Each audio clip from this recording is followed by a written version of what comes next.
বিপৰ জ্ঞান চেনেলৰ আৰু এটা নতুন এপিছডলৈ আপোনালোক সকলোকে স্বাগতম। আপুনি যদি মোৰ চেনেল নতুন হৈ থাকে তেনেহ'লে আমাৰ চেনেলটো ছাবস্ক্ৰাইব কৰিব। আজিৰ ভিডিঅ'টোত আমাৰ কুৱেশ্যনটো হৈছে ছাত্ৰ ছাত্ৰীক সংখ্যাৰ ধাৰণা কিদৰে দিব পাৰি। এই প্ৰশ্নৰ একদম সাধাৰণ উত্তৰটো আমি ইয়াতে দিছোঁ। ইয়াৰ উত্তৰ হৈছে গণিত মানেই হ'ল সংখ্যাৰ ধাৰণা। সাধাৰণতে প্ৰথমে আহে স্বাভাৱিক সংখ্যা। প্ৰথমে এক সংখ্যাৰ লগত শিক্ষাৰ্থীসকলক পৰিচয় কৰাই দিব লাগে। যিকোনো বস্তুৰ মাত্ৰ এটা চিত্ৰ আঁকি এক অংকটো একাধিকবাৰ লিখিবলৈ দিব পাৰে। এক হ'ল গণনাৰ প্ৰথম সংখ্যা। চিত্ৰৰ সহায়ত সংখ্যাৰ অধ্যয়ন কৰিলে ল'ৰা ছোৱালীৰ মনত সংখ্যাটোৰ আকৃতি কেনেকুৱা তাৰ সাজ স্থায়ী হ'ব।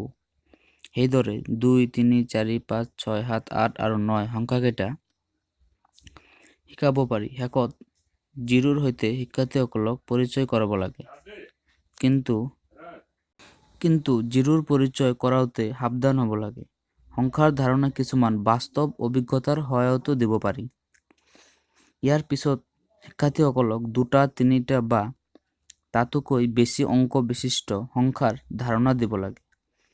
একাধিক অংক বিশিষ্ট সংখ্যাবোৰৰ ভিতৰত সৰু আৰু ডাঙৰ সংখ্যা চিনাক্ত কৰাব লাগে আৰু সেইবোৰৰ স্থান সোঁফালৰ পৰা একক, দশক, শতক আদি ভালদৰে বুজাই দিব লাগে। সংখ্যাবোৰ ক্ৰমে ডাঙৰ বা সৰুত সজাব দিব লাগে।